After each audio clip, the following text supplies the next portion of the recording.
Entourée par la forêt, Saint-Georges de l'Oyapock est une ville de 4200 habitants située en Guyane française à la frontière avec le Brésil.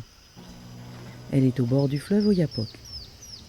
Elle a longtemps été isolée du reste de la Guyane, étant accessible uniquement par avion jusqu'en 1998, date du premier tracé de ce qui n'était alors qu'une piste. Le prolongement de la route nationale 2 jusqu'à Saint-Georges n'est officiellement terminé que depuis 2003.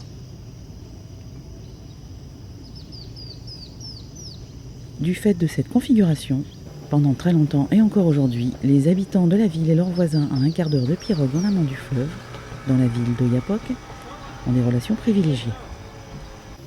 Oyapock est une ville de 30 000 habitants sur la berge brésilienne de ce qui fait office de frontière. Elle est située au nord de la région de l'Amapá. La première grande ville, Macapá, se situe à 600 km.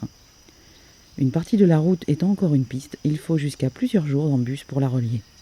Les échanges entre Oyapock et Saint-Georges sont donc nombreux et existent depuis bien plus longtemps que la décision d'établir la frontière au milieu du fleuve, qui date de 1899. Les habitants vont et viennent en pirogue d'un côté ou de l'autre sans se soucier de quel pays il s'agit.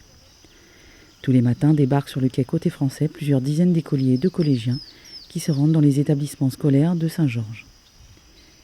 On va faire ses courses côté Brésil pour plus de choix et un coût moindre que les deux supérettes locales. Ces échanges ont été menacés quand un pont reliant les deux pays a été construit.